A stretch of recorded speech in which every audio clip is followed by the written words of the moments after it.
Whack and Stabsy Bricks, and it's announcement time here on the channel, and we are going to be starting yet another build series.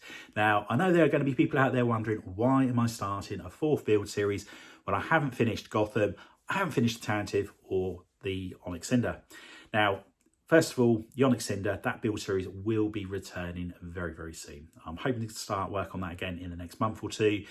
The reason it stopped was I was having a lot of problems with the rear of the vessel, and I think I've come up with an idea that's going to solve the problem, enabling me to build it to the standard that I wish to do so.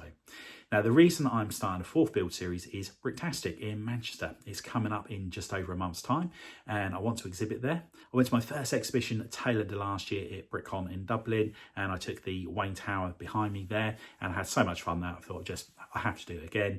I went to Manchester to just as a spectator last year and loved every second of it, and I thought I really want to come up here next year and exhibit. So that's what we're doing, and we need to build something that we can fit into our luggage.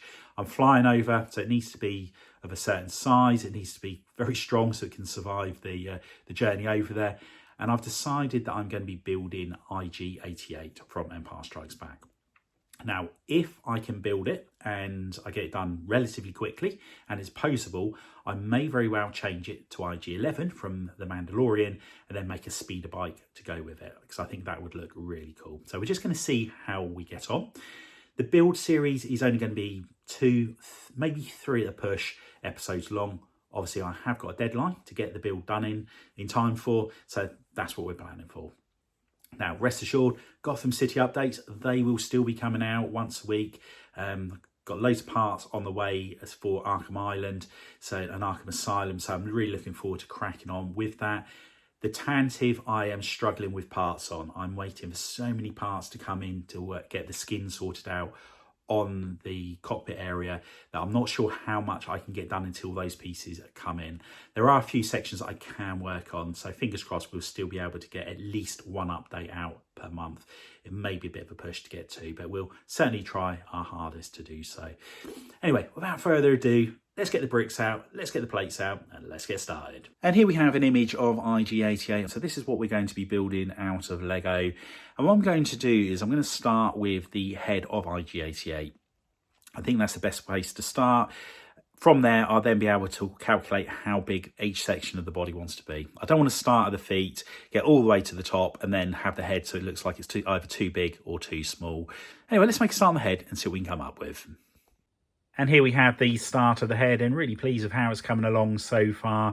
The cone on the top there that's in light bluish grey, we will be swapping that over to dark bluish grey. I know I've got some, I just need to find them out. We've got the Technic holes around the cylinder there as well. That's going to enable us to add more details to that. Just need to have a look at some more images of IG-88 just to check what needs to go on there. But now we've got the head pretty much sorted out size-wise, we can calculate how big the torso is going to be for the build. And work has begun on the arm here, and the arms are really difficult to get the right width on. I feel like this part here is a little bit thin. This could do with being possibly 3 studs in width, the same as what this is here, and then have that bit of 4. But yeah, it's just trying to get it all to the best scale possible. Now, with the arms, there is going to be a bit on the top just here, and what I'm thinking about doing is having it like so. So that'd be the shoulder part on there. But just need to work out whether or not I'm going down the right route with this. With the hands here, these can rotate, which is good, so it can hold a gun. From the images I've seen, he's only got 2 fingers, so trying to get the gun in there is going to be quite the challenge, I think. But we'll certainly have a play with that. There might be a way of attaching the gun to part of this here just to help keep it all in place. Now, on the elbow joint of the IG-88, as you can see on this picture here, it is quite a large part, and there is a piece that you can get with the K2SO figure which I think would look a lot better on here. So I am going to consider getting a couple of those. I might borrow them from my K2SO Lego set for the time being, just so I can get the droid all complete. But I'll have a think about that before I make any decisions. The good thing with this is that I can amend anything on the arm and it's not going to hold up anything else on the build. So I can just leave the arms like this for the time being, have a good think about it, and then carry on. Again, on here we've put a tyre from a wheel, and it'd be nice if it had a tread on there. I think that would do a little bit better. But now we've made a good start on the arm. Let's have a go at making the torso. And here we have the start of the torso, and this has taken a fair while to get to this stage, just trying to get the size of it how I want it to be. With the circular parts, there are only certain sizes that you can get in Lego form, and there are a lot of curved parts on the IG-88 model, so we are just having to use a little bit of creative license here and there, as it's not possible to get it looking perfect scale wise. But this part here just slides onto the Technic pins here. And then what I'm going to do is put a black Technic pin there, and then that's going to enable me to rotate the arm, and it should, the friction on the black Technic pin should help to keep everything in place. Now what I am doing is I'm making 2 of everything as I go along. And the reason for this is if further down the line I'm not happy with something, I can start amending one. And if I don't like it, I can just, I've already got the original one here, and then I can just copy it and get it back to how it was. So luckily I've got 2 of every part, or twice as many pieces of every part that I need at the moment to enable me to do this.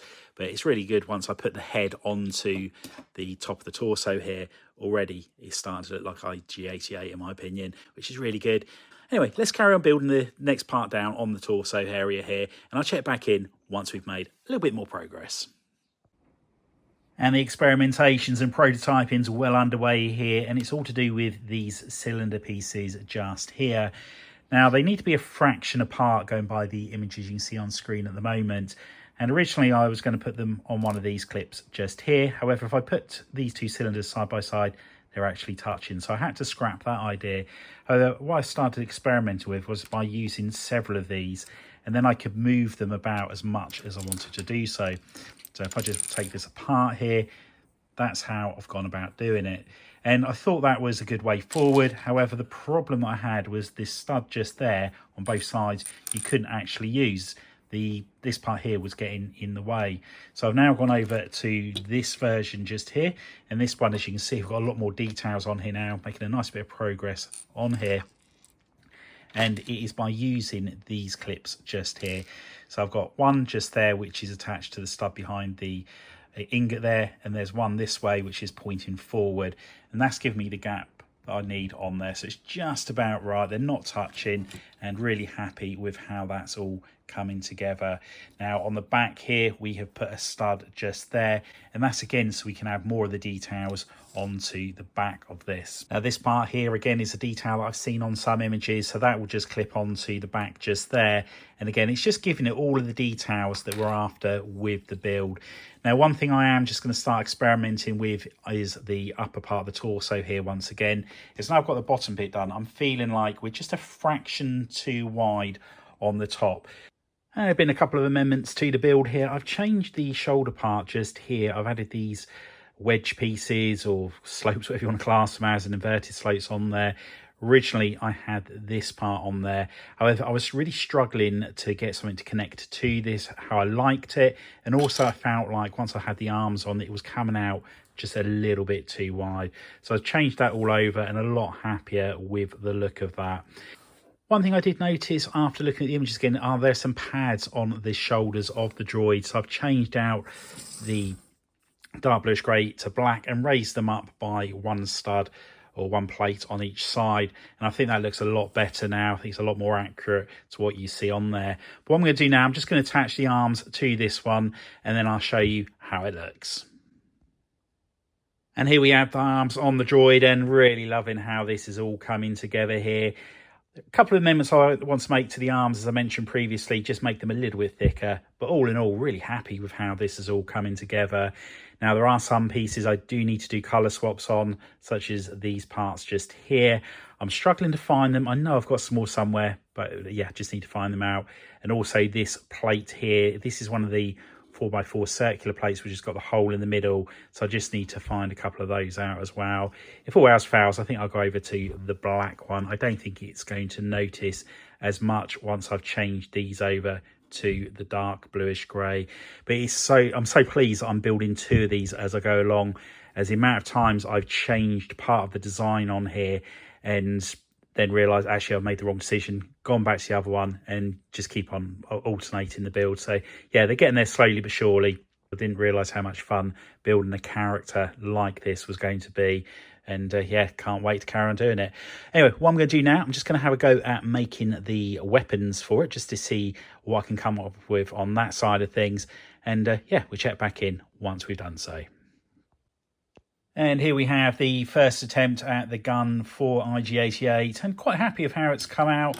I think I will continue to experiment with the design of the guns, as this again is something that's going to be so much fun to build and very easy to change, but at least I've got something built for him. And there we have the gun in the droid's hands, and I have to say that I'm absolutely loving every second of building this droid. It's something totally different to what I'm used to building, and again, it's yeah, it's just nice to have a fresh challenge with this. Now, the plan in the next update is to get the droid completed, so we'll be working on the legs and the feet, make sure it stands up okay, work on the other gun, all the finer details around the head, colour swap the arm pieces over as well, and also do the strap that goes around him. So really looking forward to getting all of those details all done. And then if we've got time in the rest of the month, we will then attempt to make a speeder bike, but I can imagine that's going to be quite a challenge. So whether or not we just go off cannon and make our own speeder bike, I'm not sure, but yeah, we'll just decide on that further down the line. Anyway, I hope you enjoyed this first episode of this new mini build series. As I said, it's been great fun doing it, and I hope you've enjoyed it as much as I have building the model. If you have enjoyed it, please remember to give us a big thumbs up. If you haven't already done so, please consider subscribing to the channel and hit the notification bell so you don't miss any future content on the channel. And if you know anybody else you think would be interested in building IG-88 in Lego, if you could share the channel with them, it'd be much appreciated. Anyway, thanks for popping on by, and I'll see you next time. Bye for now.